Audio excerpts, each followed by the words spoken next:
Hello everyone, आप सभी का स्वागत है स्टडी डायनेमिक्स में।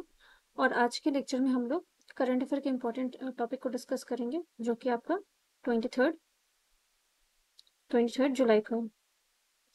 स्टार्ट करते हैं वीडियो को और हेडलाइन देखते हैं कि कौन कौन से जो आपका इम्पोर्टेंट न्यूज़ है जिसको हमें डिस्कस करना है आज। तो अभी जो आपको कल 2 दिन मैंने अभी ऑलरेडी डिस्कस कर रखा है कि मानसून सेशन आपका चल रहा है और काफ़ी सारे जो इंपॉर्टेंट एरिया है उसके बारे में डिस्कशन चल रहा है। जैसे कि ऑपरेशन सिंदूर और जो बिहार में इलेक्शन होने वाले हैं, उन सारी चीज़ों को लेकर काफ़ी सारा अपोजिशन का जो वो आपका कहाँ पे पार्लियामेंट में जो है डिस्कसन चल रहा है, तो विपक्ष का किस तरह से हंगामा चल रहा है, ये सब इंपॉर्टेंट नहीं है आपके लिए, बट आपके लिए इंपॉर्टेंट है कि ऑपरेशन सिंदूर किस चीज़ से रिलेटेड है, जो कि मैंने ऑलरेडी आप लोग को बता रखा है। ये जो पाकिस्तान जो आपका पहलगाम इशू हुआ था उसके बाद जो इंडिया ने जो उसके अगेंस्ट जो ऑपरेशन लॉन्च किया था, पाकिस्तान के अगेंस्ट ऑपरेशन लॉन्च किया था, उसको ही ऑपरेशन सिंदूर बोला गया था। और जो बिहार इलेक्शन है उसमें जो भी, अगर आपको मुझे लगता है कि न्यूज़ में जो भी रिलेटेड है जो कि इंपॉर्टेंट है उसको मैं कवर करवाती जाऊंगी। जो बिहार स्पेशल वाला जो पॉइंट अलग से मैं वीडियो बना रही हूँ, तो उसको आप लोग रेफर करना। नेक्स्ट जो न्यूज़ है वो आपका है प्रधानमंत्री का विजिट होने वाला है कहाँ पे, आपका ब्रिटेन और मालदीव में। तो अभी ये विजिट आज जाने वाले हैं, तो देखते हैं वहां पे क्या क्या कौन कौन से डील होते हैं, तो उसके बारे में भी हम लोग आगे लेक्चर में देखने वाले हैं। नेक्स्ट है आपका जो है वो एनपीए जो है नॉन परफॉर्मिंग एसेट, उसमें आपको कमी आई है जो कि पॉजिटिव साइन है।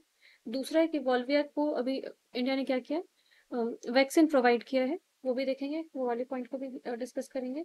नेक्स्ट अभी बहुत सारे जो आपके स्टेट है वहाँ पे आपको फ्लड जैसा सिचुएशन बना हुआ है, जैसे कि हिमाचल में। उसके अलावा आपको इवन जो है कर्नाटका वाले और केरला वाले एरिया में सिचुएशन बना हुआ है। उसके अलावा जम्मू एंड कश्मीर में भी फ्लड का सिचुएशन बना है। तो ये इन सारी चीज़ों को भी देखते रहेंगे किस तरह से, क्योंकि डिजास्टर मैनेजमेंट में आपको इस तरह के सवाल यहाँ से पूछे जाते हैं। स्टार्ट करते हैं, जिसमें आपका पहला टॉपिक जो है वो विजिट से रिलेटेड है। ठीक है, अब विजिट में कौन कौन से एरिया पर डिस्कशन होने वाले हैं, जैसे corporation in the trade, defence, technology, ये सब आपका एजेंडा रहने वाला है। तो देखते हैं कि जैसे कि फ्री ट्रेड एग्रीमेंट की भी बात हो रही है, तो वो सब जब एग्रीमेंट कंप्लीट होगा या फिर डन होगा, आपका डील डन होगा, उसके बाद ही पता चलेगा। तो स्टार्ट करते, पहला टॉपिक आपका ये है gross performing assets.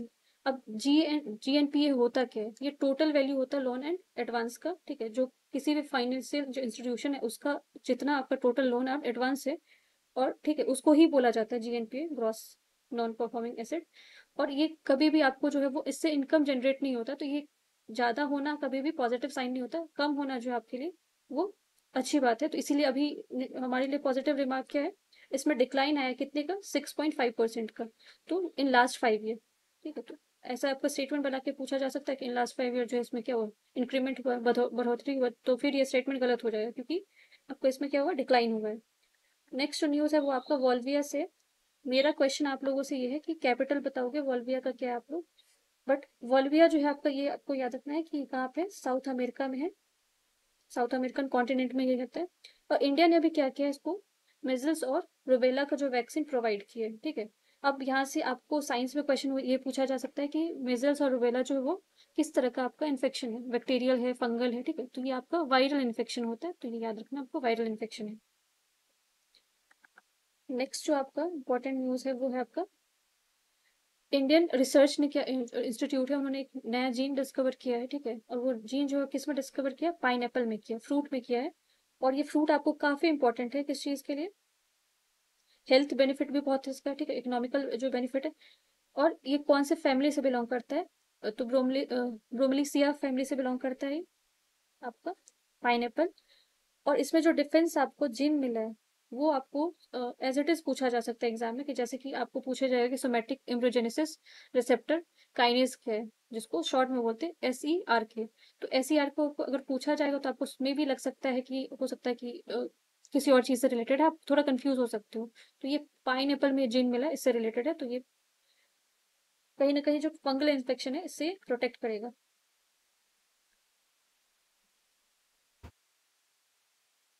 Next news है आपका standing committee on rural development and Panchayati राज।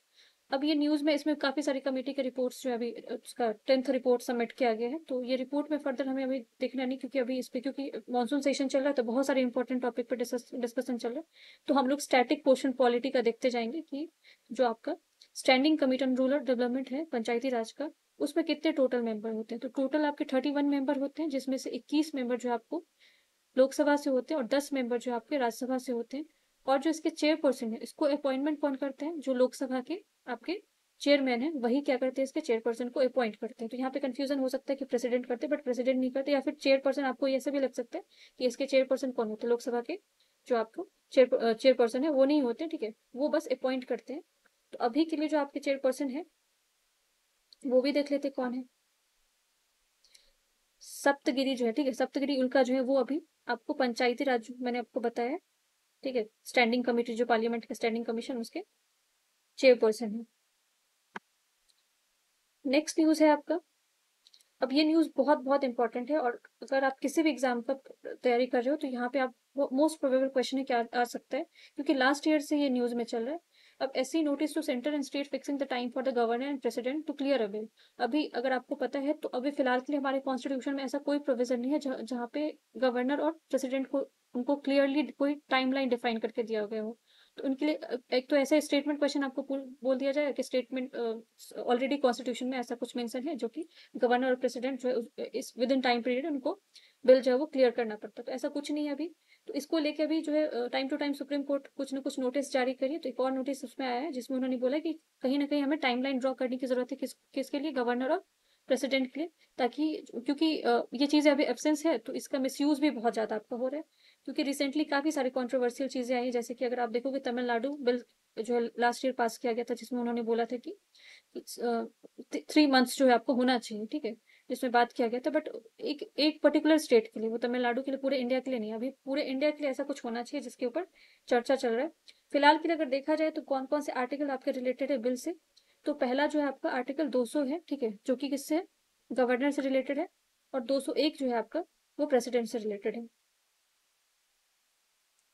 दूसरा आप यहाँ पे इंपॉर्टेंट आर्टिकल क्या है आपका, जो है यहाँ पे 2 जज बेंच सुप्रीम कोर्ट उन्होंने बताया कि इनहेरेंट पावर होता है किसका? 142 के अंदर सुप्रीम कोर्ट के पास होता है कि अगर मान लो कि कोई भी उनको लगता है कि जरूरत है जहाँ पे सुप्रीम कोर्ट को इंटरवेन करना चाहिए, तो यही आर्टिकल यूज किया जाता है सुप्रीम कोर्ट के द्वारा। जैसे कि लास्ट ईयर तमिलनाडु का जो आपका स्टेट गवर्नमेंट और गवर्नर के बीच में टसल चल रहा था, और स्टेट गवर्नमेंट गवर्नर कौन थे वहाँ के? आर एन रवि थे। तो तभी इस बिल को पास कराने की बात की गई थी वहां पे तमिलनाडु में, क्योंकि उन्होंने क्या किया था, 10 बिल को अप्रूव करने से मना कर दिया था, जो कि बहुत बड़ा कंट्रोवर्शियल पॉइंट बना था आपका। अब यहाँ पे कोर्ट जो है वो बता रही है कि 3 मंथ्स जो है डेडलाइन होना चाहिए, ठीक है। प्रेसिडेंट के लिए भी होना चाहिए, अगर प्रेसिडेंट के पास दोबारा वो सेकंड टाइम बिल जाता तो 3 मंथ का उनके पास टाइम पीरियड होना चाहिए। बट ये देखते हैं कि क्योंकि ये बिल बिना तब तक नहीं पास हो सकता जब तक पार्लियामेंट का अप्रूवल, क्योंकि कॉन्स्टिट्यूशनल अमेंडमेंट तो दोनों हाउस का जो है उसमें चाहिए होगा। तो अभी देखते हैं क्या होता है। नेक्स्ट जो है आपका कुछ आर्टिकल आपको याद रखना पड़ेगा कौन से किस चीज से रिलेटेड, जैसे कि आर्टिकल 143 प्रोवाइड करता है प्रेसिडेंट में invoke the advisory jurisdiction of the supreme court. जैसे कि 142 आपने देखा कि इनॉर्मस पावर प्रोवाइड करता है सुप्रीम कोर्ट को, और 143 जो है आपको एडवाइजरी जुरिडिक्शन जो है किसके लिए? प्रेसिडेंट जो है वो एडवाइस लेते कहाँ से? सुप्रीम कोर्ट को। और ये इनके ऊपर बाइंडिंग नहीं होता, ये भी याद रखना। नेक्स्ट न्यूज जो है आपका, ये आपका अगर अभी न्यूज़ फॉलो कर रहे हो तो आपने देखा कि वाइस प्रेसिडेंट ने रिजाइन दे दिया है, ठीक है। अब रिजाइन दे दिया, हेल्थ इशू थी बहुत सारे। आपको पॉलिटिकल उसमें नहीं जाना है, आपको बस एग्जाम पर्सपेक्टिव से देखना है। तो इस एग्जाम पर्सपेक्टिव से अगर देखोगे तो हेल्थ रीजन बताया जा रहा है, बट हमें देखना है कि इसमें आपके स्टैटिक पोर्शन में क्या इंपॉर्टेंट हो सकता है। तो कल मैंने आपको ऑलरेडी बता दिया कौन कौन से आर्टिकल रिलेटेड है, बट एक और चीज़ याद रखना आप लोग कि अगर अभी उन्होंने दे दिया, आपको इस्तीफा दे दिया है, तो उसके बाद किसको आपको बनाया जा सकता है? कौन मोस्ट प्रोबेबल चांस किसको है? तो डिप्टी चेयरपर्सन जो आपके राज्यसभा के, उनको ही बनाया जा रहा है। तो अभी देखते क्योंकि उनका भी ओथ कौन दिलवाएंगे? आपको प्रेसिडेंट दिलवाएंगे। नेक्स्ट न्यूज है आपका अपाचे से, ठीक है। अब ये हेलीकॉप्टर जो है इंडिया को दिया गया है, बट हमें इसमें बस यही याद रखना कि ये जो है कौन से कंट्री से लिया गया है, क्योंकि आपको अगर साइंस एंड टेक में यही रहता है कि हमने कौन से कंट्री से ये चीज़ लिया, जैसे कि ब्रह्मोस का अगर बात हो, ठीक है। पैट्रियट अगर आपने देखा कि रिसेंटली जो है यूएस ने किसको प्रोवाइड किया था? यूक्रेन को प्रोवाइड किया था। तो ऐसे न्यूज़ आपको बनते हैं, ऐसे क्वेश्चन भी आपको बहुत सारे पूछे जाते हैं। तो अपाचे याद रखना आपको यूएसए से दिया, यूएसए ने दिया है इंडिया को, ठीक है। और हमने नेक्स्ट न्यूज जो है आपका, ये आपका जो FIDE women's chess World Cup हो रहा है, और 2025 का अगर आपको पता है तो 2025 वाला वर्ल्ड कप जो कहाँ पे होना है? इंडिया में होना है, अक्टूबर नवंबर में। और अभी फिलहाल कहाँ पे हो रहा है? आपका जॉर्जिया में हो रहा है, ठीक है। और वहां पे फाइनल में जगह किसने बनाया, दिव्या देशमुख और कुनेरू हम्पी। तो दोनों नाम याद रखना आप लोग कि चेस से एसोसिएटेड है।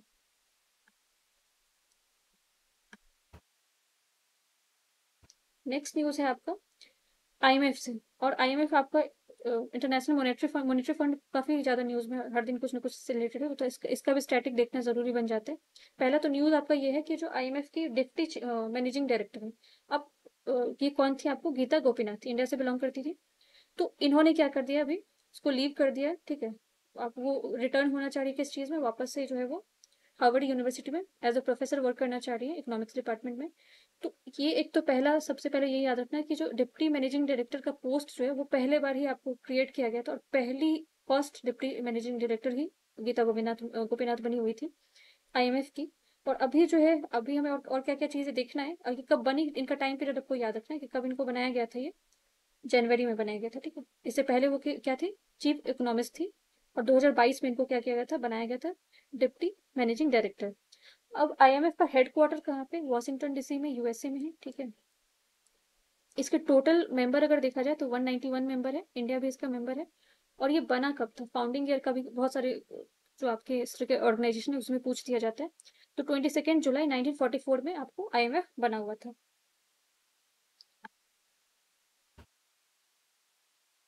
नेक्स्ट न्यूज है आपका दलाई लामा को लेके, ठीक है। ये 14th नंबर के दलाई लामा है, ये भी नंबर भी कभी कभी नंबर पूछ दिया जाता है कौन सा नंबर के, इस तरह के स्टैटिक मतलब जो आपके वनडे एग्जाम्स में होते हैं। इन्होंने कहाँ अराइव किया, इन्होंने झांसकर, ठीक है, जो कि आपका कहाँ पे, लद्दाख में है। और यहाँ पे करगांव समर फिलोसफिकल सिंपोजियम हो रहा है। तो ये आपको सिंपोजियम पूछा जा सकता है कि कहाँ पे ये हेल्ड हुआ था, तो आपको लद्दाख में हुआ था, ये याद रखना बस। नेक्स्ट जो न्यूज है आपका, काफी सारे स्कीम आपके न्यूज में, कल भी मैंने आपको बहुत सारी स्कीम जो है वो उसके बारे में डिस्कस किया था। और भी बहुत सारी स्कीम है जो कि आपके न्यूज में है, जैसे कि ये आपको आदि कर्मयोगी करके एक प्रोग्राम चल रहा है, जिसमें जो भी आपके ट्राइबल कम्युनिटी है उनके वेलफेयर के लिए बहुत सारी बातें जो है निकल के आ रही है। जिसमें दो स्कीम बहुत इंपॉर्टेंट है, पीएम जनमान, ठीक है, और दजबुआ, ठीक है, जिसको हम लोग DAGGUA दजबुआ बोलते हैं। तो ये दोनों स्कीम आपका किस चीज से रिलेटेड है, दोनों आपका ट्राइबल सोसाइटी से रिलेटेड है। आपने अगर पीवीटीजीएस का नाम सुना होगा, ठीक है, पीवीटीजीएस क्या है आपका, टोटल कितने पीवीटीजीएस 75 है इंडिया में, जो कि आपको जो ट्राइबल ग्रुप है, ठीक है, जिनका सिचुएशन, जिनका जो कंडीशन है वो काफी खराब है, तो उनकी कंडीशन को इम्प्रूव करने के लिए इसमें बात की जा रही है। तो कौन कौन से एरिया पे इसमें बात किया गया, जैसे कि इनोवेशन पे बात किया, गवर्नेंस पे बात किया गया, ठीक है, कम्युनिटी और कैपेबिलिटी उनका बिल्डअप करने की बात की गई है। और जो एजुकेशन और हेल्थ सेक्टर है उसको भी इंक्लूड किया गया है। तो बस हमें ये स्कीम याद रखना है कि कौन किस चीज से रिलेटेड हो सकता है, वहां पे आपको कंफ्यूजन डालने के लिए बहुत अलग अलग ऑप्शन डाल दिए जाए। अभी जो मैंने बताया कि विजिट जो होने वाला है पीएम का, कहाँ पे, यूके और माले, तो जो आपका यूके में है वहां पे हमारे साथ काफी सारा ट्रेड डील होने वाला है। जब वो ट्रेड डील साइन हो जाएगा तो उसके बाद उसके बारे में और फर्दर हम लोग देखेंगे। फिलहाल के लिए अभी बस इतना याद रखना है कि दो जगह विजिट होने वाला है, तो वहां पे आपको काफी सारे वहां से न्यूज बन सकते हैं। जैसे कि अगर आपको याद हो तो कुछ यहाँ पे आपको प्राइम मिनिस्टर, दोनों प्राइम मिनिस्टर के बीच में मई में 2025 में बात हुआ था किस चीज पे, FATA पे, ठीक है, फ्री फ्री ट्रेड एग्रीमेंट पे। उसमें 26 चैप्टर्स हैं, जैसे कि आपको good and service rules origin, क्योंकि इंटेलेक्चुअल प्रॉपर्टी राइट को लेकर काफी ज्यादा बाकी कंट्री के साथ हमारा डिस्प्यूट होता रहता है, तो उन सारी चीजों पे बात होगा। उसके बाद डिजिटल ट्रेड की बात की जाएगी, टेलीकॉम की बात की जाएगी, फाइनेंशियल सर्विसेज की बात की जाएगी। इन्वायरमेंट बहुत ज्यादा इंपॉर्टेंट है, क्योंकि यूके बहुत सारी कंट्री पे क्या कर रहा है, कार्बन टैक्स इम्पोज कर रहा है, तो उन सारी चीजों पे बात होगी। लेबर पे बात होगी। और इंडिया और यूके का क्या क्या और इकोनॉमी, जैसे कि ये कमेटी आपका बना हुआ था, ठीक है, ये तो इंपॉर्टेंट है, यही पूछ दिया जाएगा कि हम किसके साथ हमने जेट को ये लॉन्च किया था, ये बनाया था, हमने साइन किया था। तो इंडिया और यूके के बीच में joint economic and trade committee है, जिसको जेट को शॉर्ट में बोला जाता है। लॉन्च कब हुआ था, जनवरी में हुआ था 2005 में, तो ये बहुत पुराना है। तो उस सारी चीजों को भी रिवाइव करने की बात हो रही है। और ये 15th नंबर का आपका झटको जो है कब हुआ था, तो बहुत लंबा समय हो गया, ये 2005 में बनता है, उसके बाद आपका इसका मीटिंग जो है 2022 के आसपास हो रहा है। नेक्स्ट जो न्यूज है आपका वो वाधवान पोर्ट से। टोटल अगर पूछा जाए इंडिया में कितने मेजर पोर्ट है, तो 13 मेजर पोर्ट है, जिसमें 13th जो आपका मेजर पोर्ट है वाधवान पोर्ट ही है। जिसमें क्या, ये अभी अंडर कंस्ट्रक्शन है, अभी पूरा कंप्लीट नहीं हुआ है, बोला जा रहा है कि 2034 तक कंप्लीट होगा। बट इसके बारे में क्या क्या एक यूनिकनेस क्या क्या, तो पहले तो यही याद रखना है कि वाधवन पोर्ट है क्या? एग्जाम यही में पूछा जा सकता है कि कौन से स्टेट में, तो ये महाराष्ट्र में। नेक्स्ट जो आपके लिए इंपॉर्टेंट वो ये पूछा जा सकता है कि किस तरह का फीचर क्या है इसका। तो इंडिया का one of the largest deep water port बोला जाता है, ठीक है। अब ये इसका हमारे क्या क्या इससे क्या बेनिफिट मिलने वाला है। एक तो ये हमारे इंडिया का मिडिल ईस्ट कंट्री जो है, यूरोपियन इकोनॉमिक कॉरिडोर, इन सारी चीजों से कनेक्ट करेगा। तो कनेक्टिविटी काफी इंप्रूव कर होने वाला है इस पोर्ट के डेवलपमेंट से। नेक्स्ट न्यूज है आपका इंटरनेशनल सीवेड अथॉरिटी से, ठीक है। अब इस तरह के ऑर्गेनाइजेशन आपसे पूछ लिए जाते हैं कि सीवेड अथॉरिटी इसमें क्या है, कितने मेंबर है। तो फिलहाल के लिए अगर पूछा जाए तो 170 मेंबर है, ठीक है। ये किस तरह का बॉडी है, तो क्योंकि कभी नॉन गवर्नमेंटल आपको एनजीओ पूछ दिएगा, अब यहाँ पे कंफ्यूज हो जाओगे। ये ऑटोनोमस इंटर गवर्नमेंटल ऑर्गेनाइजेशन है। किसके द्वारा स्टैब्लिश किया गया था? यूनाइटेड नेशन के द्वारा स्टैब्लिश किया गया था। और इसकी मीटिंग्स काफी सारे होते रहते हैं। क्योंकि हाल फिलहाल में न्यूज में इसलिए था क्योंकि जैसे कि अगर आप साउथ चाइना सी में देख रहे हो, चाइना का हेजेमनी बढ़ते जा रहा है। और काफी सारे जो मिनरल्स जो एक्सप्लोरेशन हो रहा है, ठीक है, वो विदाउट इनके कंसेंट से हो रहा है, तो इसलिए ये न्यूज में चल रहा है। इसके मीटिंग्स जो है आपको कब हुए थे? 25 जुलाई को हुए थे किंगस्टन। अब ये प्लेस याद रखना, आपको किंगस्टन पूछा जा सकता है कहाँ पे, तो जमाइका में है।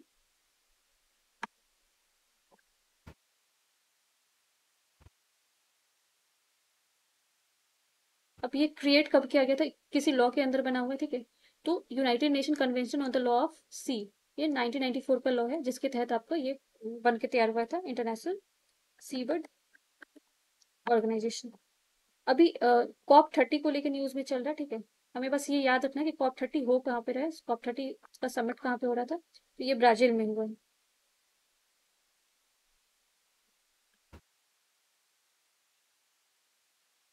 अब ये क्वेश्चन है आप लोगों के लिए, ठीक है। और इस क्वेश्चन का आंसर आप लोग मुझे करोगे कि under which article of the constitution did Jagdeep Dhankhar submit his resignation.